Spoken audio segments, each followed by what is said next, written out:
All right, back again. Episode 3 of the Going 5 Hole podcast reboot. And it's a different day because I'm wearing a different shirt. Yep.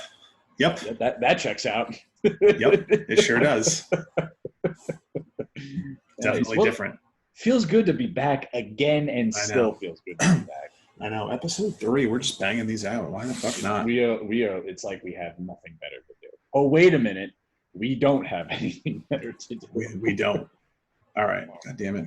All right. So, Western Conference. We went over the East in our last one. The West, let's do quickly top 4. I feel like any shockers there? It's the West just feels a lot more wide open. Yeah, I feel don't like know why. It's funny because I feel like if somebody like time traveled 5 years forward and saw St. Louis, Colorado, and Dallas at the top, and Vegas, which wasn't a thing, and then they would be confused because they're like, Vegas has a team. That's interesting. And then Anaheim, the Kings, and the Sharks all at the bottom of the conference. They would like, what is this? Right, exactly. And Chicago in 12th, like they would be like, what's happening? What's happened to hockey? I don't know, man. Like I said, it just feels like, I think things just felt like, I think the East Coast obviously this year is a way more dominant conference, but who knows? I mean, I could be wrong with that, but I mean, just top 4, and I guess from top down, you got St. Louis, Colorado, Vegas, and Dallas. Mm-hmm. I guess start with Dallas. When I look at Dallas's roster, fun team to watch, good goaltending in Ben Bishop. I think they struggled a bit with scoring. I know Tyler Seguin was slumping pretty hard during the year, but once again, maybe this layoff is pretty good for him. You never know that. Just a fresh start, pretty much. Right, exactly. They're getting good years from guys like Rupe Hintz, and I know that a lot of the Dallas fans, one of our buddies is Gurionov is like another guy that they really, really like. So they got Pavelski. Sagan's obviously going to be Sagan. Jamie Benn's obviously going to be Jamie Benn. But I mean, the back end for me is where this team has its strength. Ben Bishop in net is a rock, clear number one of the best goalies in the league. But then you look at their defense, and you guys like Esa Lindell, Klingberg, Heiskanen. Heiskanen has been fantastic for this team, and they're only going to get better. And do I think this team has an expectation of the Stanley Cup? Probably not. But like I said, the West Coast just feels so wide open. And yeah, anyone could take it. I mean, it is what it is. Dallas is who gets hot. Right. I think the West is more open in that sense than anything in the East. I think the East, we kind of said these teams are good, so whatever happens, I think this will be tough. But the West, the 12th seed could win, the 1 seed could win. I don't know. I like Dallas's chances with that back end, man. I think they can make a splash, but yeah, I mean, it's I don't know. Look, it remains to be seen. They're also not going to play for a while. They don't have to play a play-in round. Correct. 3rd seed Vegas. They've been like weirdly consistent. This is year 3 of Vegas. Obviously, the cup finalist, year 1, still made the playoffs in year 2, and here they are again. They're third seed in the East. This year. I mean, and even with a change of coach this year, mid-season. And they're not even getting the production that they were getting from Carlson, because I think he only had 15 goals correct me if I'm wrong. Yep, 15 goals, 46 points, 63 games. But I mean, they added guys like Stone, obviously, great. Pacioretty. This team feels like a team. It sounds strange when I say that, but like, especially when you look at the defense, you see guys like Theodore, Schmid, McNabb, Martinez, who they added at the deadline, Nick Holden. Like, you don't look at those guys and go, well, that's a number 1 defenseman. But as a unit, it's like a solid unit. I mean, obviously, when you look at the Marc-Andre Fleury, right? Yeah. I mean, look, he's still just so good for this team. Like, I'm not saying Pittsburgh, like, I know when expansion draft they had that big decision, and they have Winger now as an insurance policy too. Right. So like, listen, I think they have one of the better goaltending. They have such a complete team. And I like people, they caught lightning in a bottle, but I mean, now that they even like, especially up front, they have guys like Pacioretty and Mark Stone, who's a legitimate superstar in this league. I think these guys could make a splash too. But like we keep saying, anybody in the West is wide open. I do like Vegas though. I think I actually at the beginning of the year, and I will text my buddy Steve, picked Vegas to win the Stanley Cup like way before the season started. I just love their team. They're heavy and the good unit, man. There's not a weakness on this team, man. I mean, maybe their defense isn't as strong as it could be, but they added Martinez, who's somebody who's been there, knows how to win. And I don't know, man. I like their chances. I really do. I really like their odds too. Yeah. More than Dallas, I would say. More than Dallas. Yeah.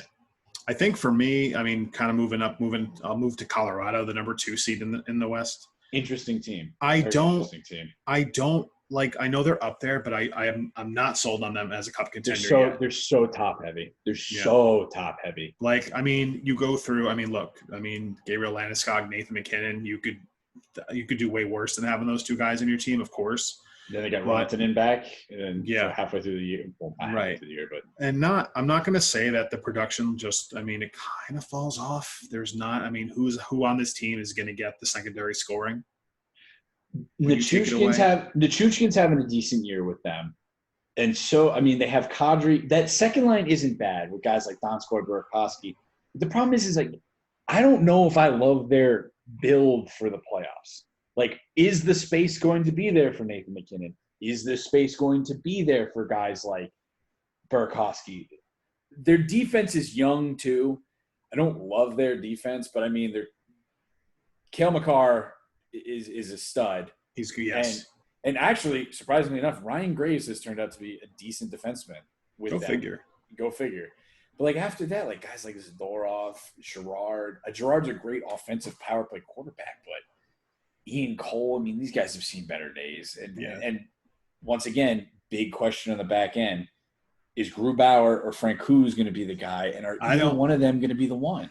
I don't see it. I mean, you got two guys kicking around at 30 years old. It's not like you have some like stud young goaltender like waiting in the wings. I mean, I mean, I've never been that sold on them to begin with. Like, I don't think Grubauer is anything special. Well, Grubauer came in for Holtby and totally shit the bed. And I like Francouz as a goalie. I do, but like, he's never been there. You know what I mean? Like, But yeah, I mean, like, I think out of the top 4, I think I like Colorado the least. I do. I would agree with that. But I mean, at the same time too, Nathan McKinnon is so good. It's our Toronto and Pittsburgh argument. Like, are the top talents alone enough to get you? Almost the same kind of build on their teams, but the difference is that the Avalanche don't play in the East. It's almost the same thing. I'd be curious if they had to play Boston 6 times or if they had to play Washington 6 times. Like, how would they fare? Exactly. But like, I agree. I do agree with that sentiment. I do like the Avs at least, but at the same time too, McKinnon could catch fire. And you never know. Yeah, for sure. And then let's go to. I mean, are you shocked that the Blues were the number 1 seed, especially without Tarasenko? Dude, this team is built for the playoffs, and they're just. I mean, even that, like you said, even losing a guy like for the whole year. Yeah, for the whole year, like the guy played 10 games and then he was out. This is just like another one of those like cases. Like, it feels like on the West, like with these teams in the West, they're just like very complete teams. And like you look at the back end of St. Louis again. Another thing, Jordan Binnington, outstanding. Totally comes out of nowhere, but outstanding. But their defense, I mean, you got Pietrangelo, Parayko, Gunnarsson. They added Falk. Jay Bouwmeester is still very good. Vince Dunn still – is it Vince? It is Vince, yes. Mm-hmm. But guys like they're just so solid on the back end. And then up front, they have guys like, you know, Ryan O'Reilly, Perron, Shen, like – and then I think they're getting Tarasenko. I don't know if they're getting Tarasenko back. I know his injury was very serious. They might be. I'm not sure. That's what I said. It's the extra 4 months of recovery. Just a heavy team, man, and they're built for the playoffs and to even have a regular season. And I think a team like this could benefit from the rest. I really do. So I do like Vegas more than them in this, but St. Louis is probably just a close second behind them. close second. All right. Let's quickly get into let's get into the playoff or the play-in matchups, I should say. So starting off, the 5 seed Edmonton Oilers play the 12 seed Chicago Blackhawks. That's going to be interesting. Yeah. On paper, you want to say that Edmonton should walk that because the Blackhawks, very similar to, like you said, with the Canadians, like kind of like hung around this year and like I don't want to even say overachieved, but I mean, if you take away 9 through 12, like if you just take top 8 at this point, Chicago was 6 points back of a playoff spot. You think Vancouver at 78 points, Chicago's at 72. Yeah. I mean, they've got some good young talent and they can score, obviously, but it's everything else on the back end that worries me with them because Duncan Keith is still a minute eater, but like outside of that, like Brent Seabrook, I don't even know if he's I think he's a healthy scratch most of the time or feels like he's at this point he is. He was on injured reserve when everything was shut down. Yeah. So I mean, either way, but that's what I'm saying. Like they don't have guys to rely on that anymore. I mean, Taves is still Taves. Kane is still Kane. But, like, is Dylan Strome really that good? I know they got a lot of production from Kubalik this year, who scored more goals than any rookie. But, like, DeBrincat is a solid player. Doc is a solid player. Kajula is a solid player. But it's just – it worries me because obviously they're the 12th seed for a reason. I just don't think on the back end they're strong enough, especially to skate with McDavid. I really don't see it. It's so tough, especially if you have older guys in that defense, and they're not going to keep up with a guy like McDavid. But at the same time, though, in the same breath, you have a matchup center like Jonathan Taves, who he's one of the best to ever do it. But I don't know. Edmonton to me is such a strange team because they're once again like a top-heavy team. Like it's McDavid, Draisaitl, and then you kind of just they added Athanasiou to play with McDavid, and I think you're going to see that actually kind of pay off. You know, right. Nugent Hopkins is who he is. Yamamoto plays really well with Draisaitl. I think you're right. I think a big underrated thing in general is, I mean, you had the trade deadline was what, 2 weeks before the shutdown, maybe a little less. So you really didn't have time. Any of these key acquisitions, you didn't have. Exactly. There was no chance to see anybody play together. So it's kind of like you'll see if these chemistries develop real fast. I do like. In that point, like you see that as like, well, on paper, Athanasiou's got a ton of speed and he should be able to play with McDavid. But what if there's no connection there? Then what do you do? Because that's been the key. That's been like the question since McDavid's got there. Who plays with McDavid? Right. Because I know they have Kassian with him, which is like a super old school mentality of like, we need to protect our guy. But Kassian holds his own. I mean, he's not great. He's not bad. But I think that the Oilers have it like bit of an underrated defense. I mean, Klefbom's very good. Larson, say what you want about Klefbom. Say what you want about Larson. Decent player. Darnell Nurse, decent player. And then for what he is, Mike Green for a power play. Ethan Bear has come out. I think they're – but then again, you look in the back end, you see Mike Smith and Koskinen, and you're like, I don't it's bad. Believe in either one of them. Like they've been trying to hit on goaltenders for so long, and it's just nothing's worked for them. So what's your prediction for this series? Because this one's tough. I think this one should be clear cut, but I just feel don't see it. I feel like the Oilers are goalie away. Like I know they goalie and maybe like a scoring winger.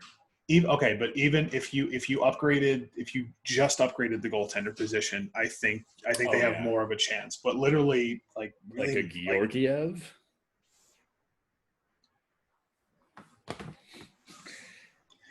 But I mean, who's either of these guys starting?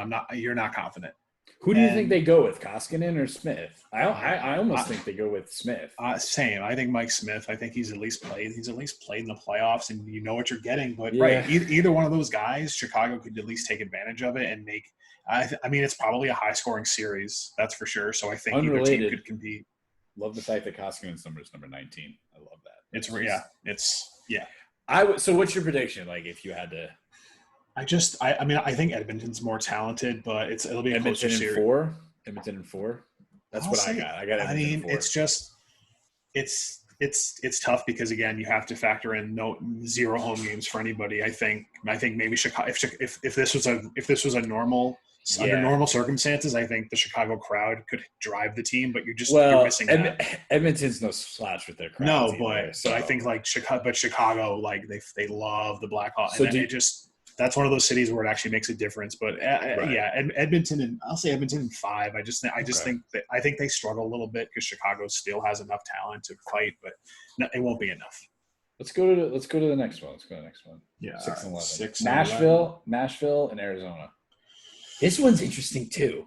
This one's really interesting. I know. Because it's just every team you think can win. Like it's crazy. Like maybe not so much like when you start getting into a little lower in this list, but like or different matchups. But man, the Coyotes have a lot of talent. I know. They have a lot of talent on that team. Well, like listen, they were putting they clearly were putting themselves in a position to do something. They trade you don't trade for Taylor Hall just because you might go from 13th to. Well, in this case, in this case they finished 11th, but like clearly they were going somewhere with it. But I mean, just like the guys are there, and I don't hate the goaltending. I don't think it's Darcy Kemper, man. He was having a Vezina caliber season until he got hurt. Right, exactly. So again, if he comes back strong, like will they get that? Like if you get that same production, I think the Coyotes could steal this one because I think so too. I'm not that like blown away by Nashville. Granted, Nashville's just like one of those teams. Like it almost feels like they're like they hang around and like I can't like equate them to anybody. Maybe like the Red Wings from like a couple of years ago where they were like always good, but like they just never got over the hump. And like I look at their team and like they've gotten very poor production from Johansson and Duchesne. I mean, their forwards I think are better or more deep on paper. Right, but guys, I feel like a lot of guys had down having a bad year. Yeah, Arvidsson's having a bad year. I think Forsberg wasn't that great. I think like Nick Bonino is what it is. Like he is again 35 points. It's just it's not enough to compete. But still, defensively, this team is so solid. Still, I mean, Roman Josi is one of the best defensemen in the league. You have guys like Hamhuis, Ryan Ellis, Ekholm, and then say what you want about Pekka Rinne.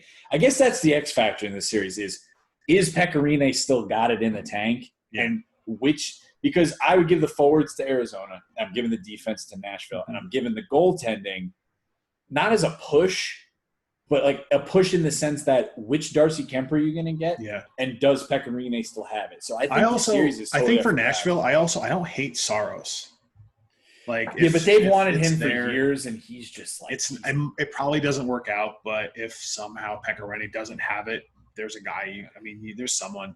But I don't know, man. I kind of like Arizona more. Arizona in 5. I'm gonna go with my gut here and say Nashville in 5. Okay. Just because Nashville's been there, and Arizona for whatever reason seems to fuck it up all the time. So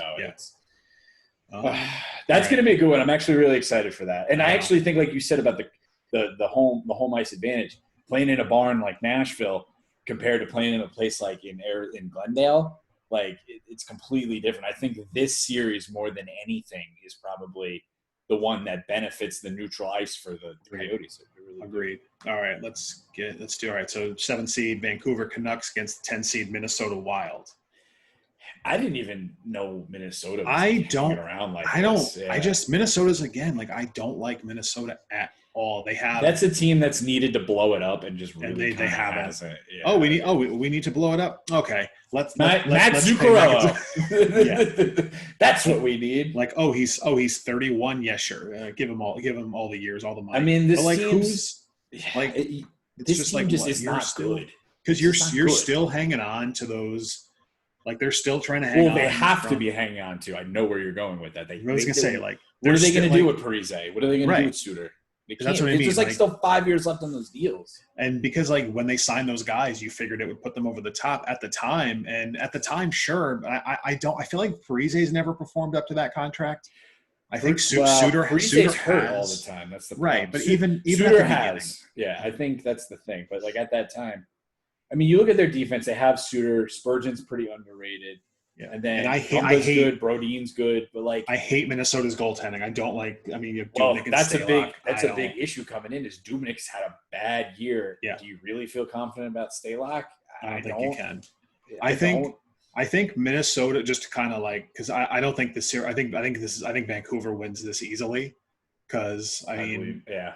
I mean, you look at the Wild's forwards too. It's just like a that'll do group of like forwards, and like as much as I like Parise were good, and like you have guys. The thing like they do have guys like Hartman and Greenway and Foligno who can mix it up, and like Fiala's playing very well, but like everything else is just like that'll do. And like you look at a team like you said, Vancouver, and Vancouver is a young team, but I mean Besser not having a great year. Guys like Ferland in the playoffs are huge. Bo Horvat is outstanding. JT Miller deciding he wants to play for the Vancouver Canucks.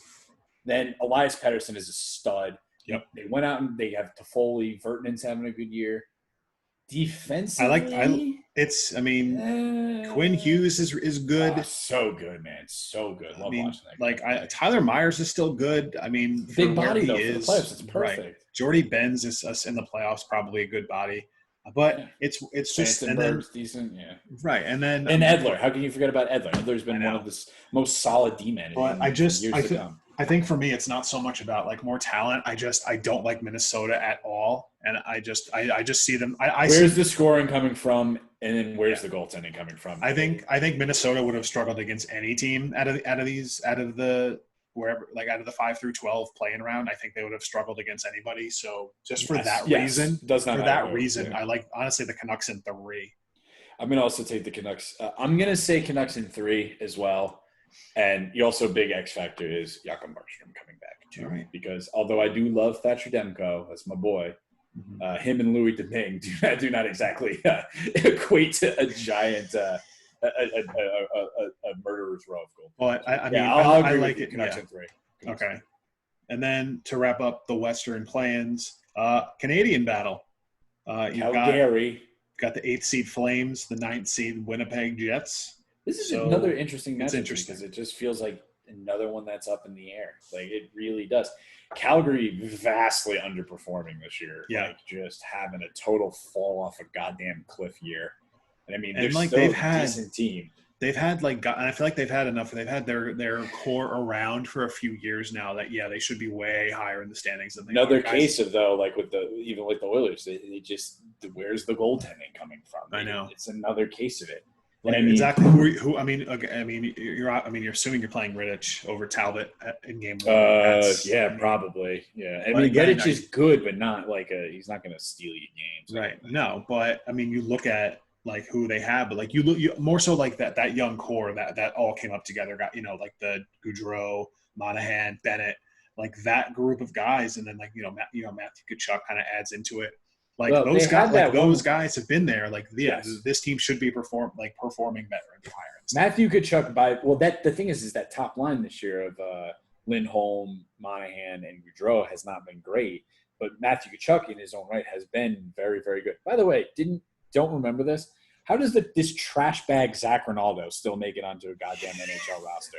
This guy is I don't understand that. I do not understand that. Absolute trash bag. I can't anyway.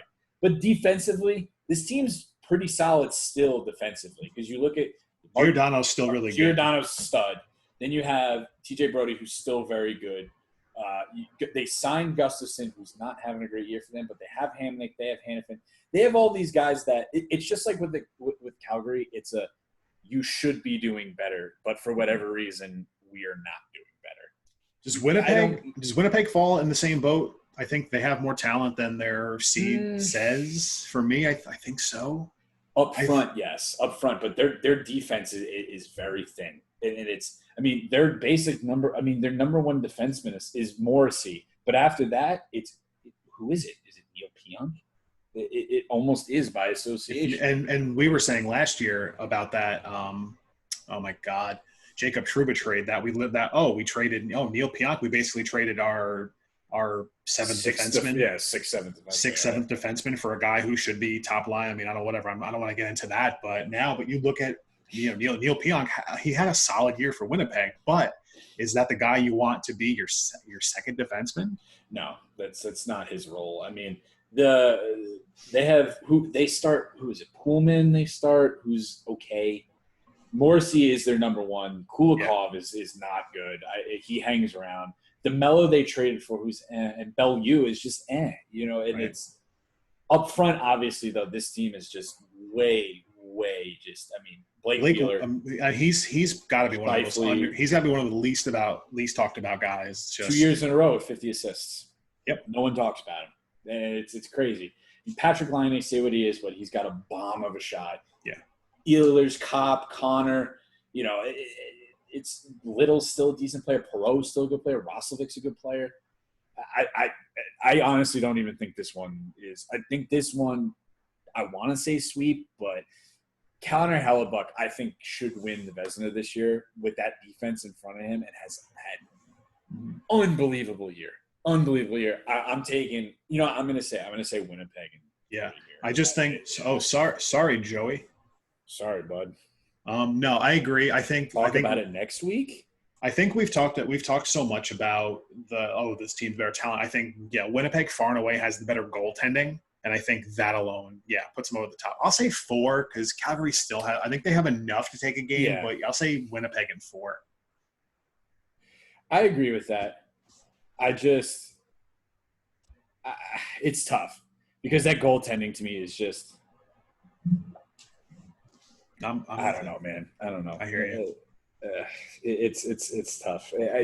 Like I said, I want to say sweep. Whether or not I'm right, I don't know, but whatever. So anyway, but listen, that wraps up the West. I think as we creep closer to the restart of this, we'll have more and more.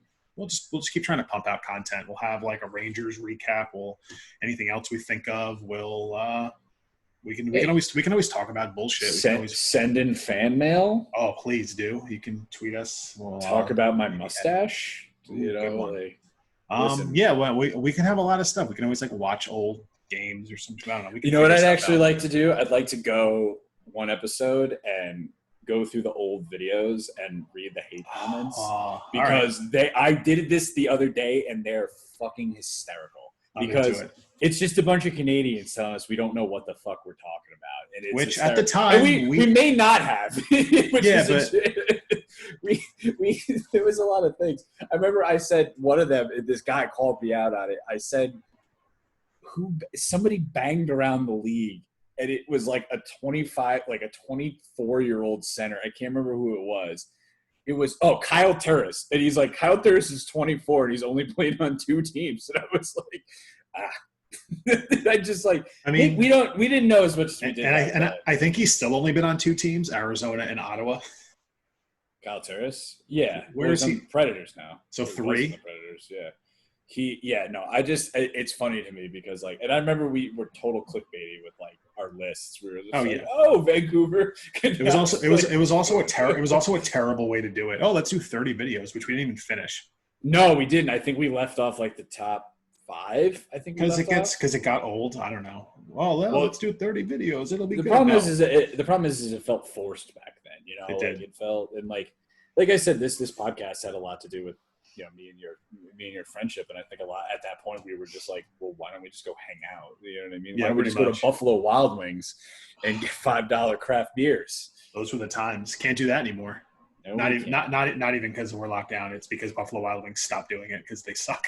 And you live in New Jersey now, which is also a big change. So this is true, and we also go to actual places. But anyway, that's true. Let's wrap this up. All right, listen, subscribe. Keep checking us out. On this the rebooted podcast, man. We're back, going 5 holes back. Fucking love it. Back, baby. Your mom's favorite YouTubers, right here. We're back. Until next time. So long, everybody. Bring them back.